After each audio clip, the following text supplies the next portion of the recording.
vlogging. I hate that word. But here's 3 things about this camera that I really like. Now this isn't going to be a review of the ZV-E1. There's already a ton of those on YouTube. In particular, one by Gerald Undone and one by Jason Vong. Links to those are in the description. What I want to do though is go through 3 things. 3 things about this new camera, the ZV-E1 from Sony, that are the reasons I've now added this to my kit bag when I had no intention or interest in a new camera. They're also the 3 things that I believe make this the best and cheapest full frame camera from Sony for creators. Let me explain. Now we know already that the ZV-E1 is basically a mini FX3 or A7S III with the same sensor and processor. So you're going to get the same quality of footage in a camera that costs half the price. But it also has the new AI and focusing that's also in the A7R5, but wrapped up in a much smaller body. Physically that means some things aren't the same, which in this case, the main thing being is how it deals with heat. But I found out something really useful for that, having done quite a bit of testing, and I'll just put that in another video. For now though, here's reason 1. No gimbal needed. Now I love this gimbal from DJI, the Ronin RS2, which with a few added extras cost me roughly £900, which is a lot of money, but it does such a good job for stabilising any footage. The thing is though, even though it collapses down, it is quite bulky, and as most of the time it's just me out on my own creating content, it's something else to carry around, and I know myself well enough that the more kit I have, the less motivated I feel.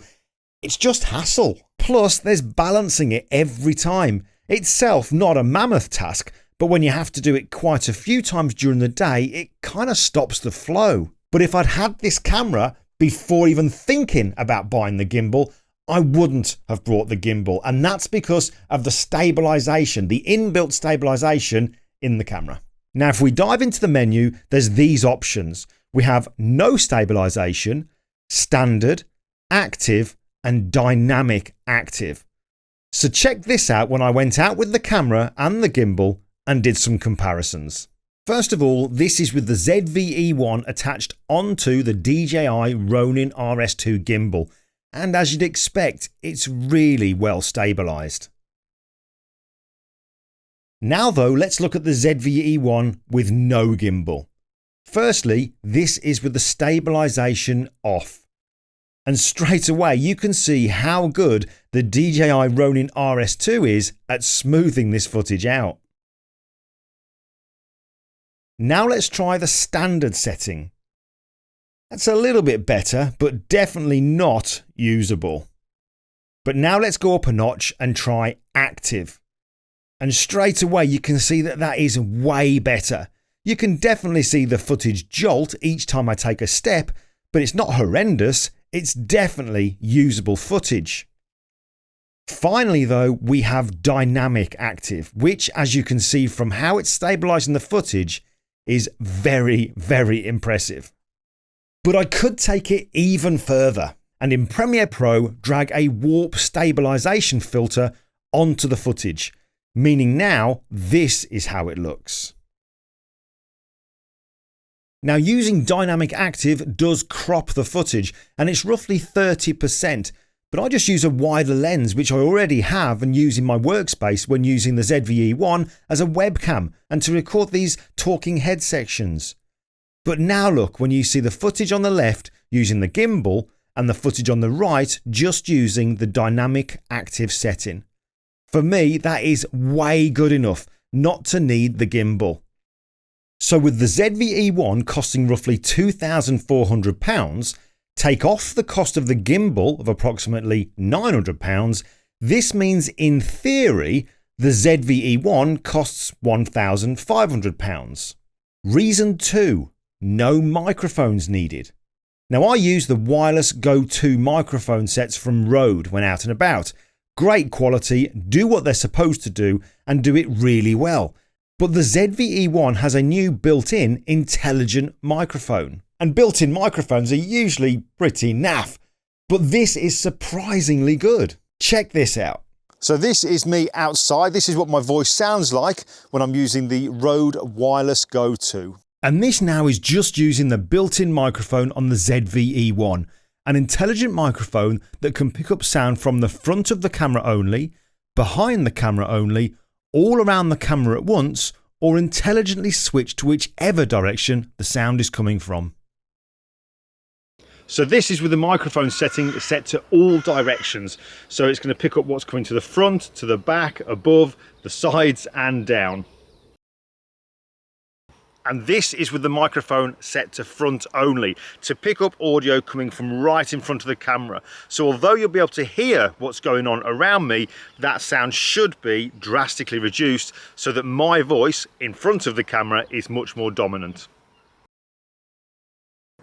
And this is with the microphone set to rear, so my voice now should be a lot less subdued. It's not going to be as clear as before, but if I now come behind the camera, you should notice quite a big difference in how my voice even sounds. And this is with the microphone set to auto. So as I'm in front of the camera, my voice should be nice and clear. But the great thing is the camera now will recognize when there's a voice coming from behind the camera and be able to switch between the two. So as I move around, you should now notice that my voice, even though I'm behind the camera, is still sounding good because the camera knows I'm behind. That's what it's picking up on. So this is going to be a great bit of kit for when you may be working with somebody else, so you're behind the camera, you're filming them to pick up their voice, but it'll also be able to pick up your voice. So great for doing things like interviews when you're out and about. Now personally, I think that is perfectly usable audio, especially when you consider that that was filmed outside. The Rode Wireless Go 2s cost me roughly £290. So without having to buy the DJI gimbal, I could have saved £900. Making the camera in theory cost £1,500, but also take off the price of the Rode Wireless Go 2 microphone set, the ZV-E1 in theory costs £1,210.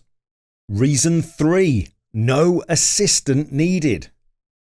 Now when I know I'm going to record some content that involves moving around a lot, obviously that means I'm going to need an assistant. For following type footage, I use my DJI Mini 3 Pro, which is so quiet it's very easy to remove the sound of it from the video using software. But for regular footage that's a bit more dynamic, I would need an assistant. The ZV-E1 though has auto framing that you can use to create camera movements when the camera itself is perfectly still.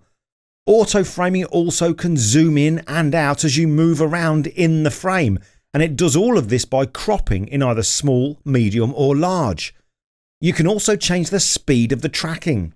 This makes for much more engaging content, and yeah, I know you can recreate movement during the editing process, but this is being done in camera, so you could use it when you're live streaming, taking the content, dare I say, to a new level. Now don't get me wrong, having an assistant is brilliant, but for me it means I'm restricted by when they're available, and that's why I tend to choose kit that kind of gives me the freedom so that I can use it when I'm out and about, but when you look at the footage it looks as though I had help. So let's say then I pay an assistant £250 to help me out with a bit of filming for just a couple of hours or so. Without the DJI gimbal and the Rode Wireless Go 2s, in theory the ZV-E1 will cost £1,210. But now take out the potential cost of an assistant. The ZV-E1 will then, in theory, cost £960. Now I know this is a theoretical cost, but it is what it is. The technology in this little camera, which is basically a shrunken down FX3, means that for most situations you can get away without the added expense of buying more kit. There you go then, there's 3 reasons why I really do think this is the best and cheapest full frame camera that Sony have put out there for creators. I never expected to add this to my kit bag, but having used one for a while, I just had to have it. So I'm very, very impressed. There is more I'm going to do on this on future videos, particularly about the overheating, because I've found a way of kind of bypassing that so you can use it continually, especially when using it as a webcam for doing this kind of stuff. But for now, that's it. That's all I've got for you in this video. So as always, I'd really appreciate a thumbs up. And if you haven't yet, click on subscribe, because it's just a great free way that you can support this channel. But for now, that's me. I'm done. I'll see you in the next video.